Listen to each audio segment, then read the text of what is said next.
We can clean up California, and it starts at the top. The Faulconer campaign released this slick 2.5-minute campaign video last night. I'm Kevin Faulconer.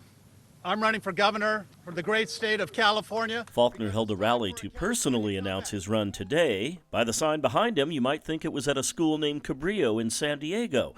But instead, he made it in suburban Los Angeles, in San Pedro. We reached out to the Faulconer campaign to ask why, but no one responded.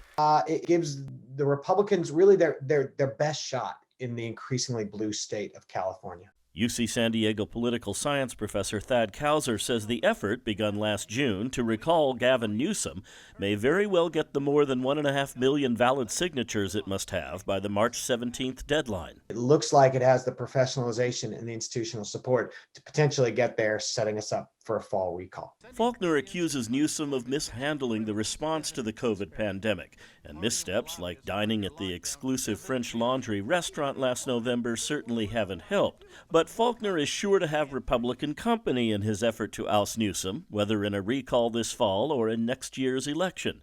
Rancho Santa Fe resident John Cox, who ran against Newsom in 2018, says he'll run against him again, and though Faulconer's campaign has already raised more than $1 million in the last 3 weeks, Kauser says it'll take more, a lot more than that, to seriously compete. Kevin Faulconer is going to need $30, $50, $60 million to get a message out there that is different than just the Republican brand. Some aspects of Faulconer's record from San Diego will surely prove a challenge, like the purchase of the asbestos-laden high-rise in downtown San Diego, and throwing his support behind a years-long effort to expand the convention center.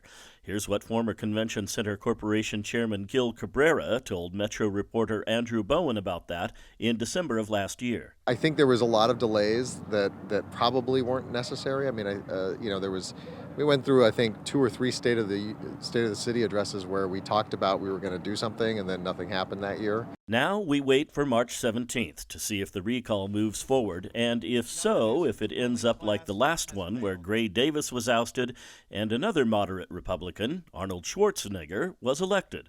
John Carroll, KPBS News.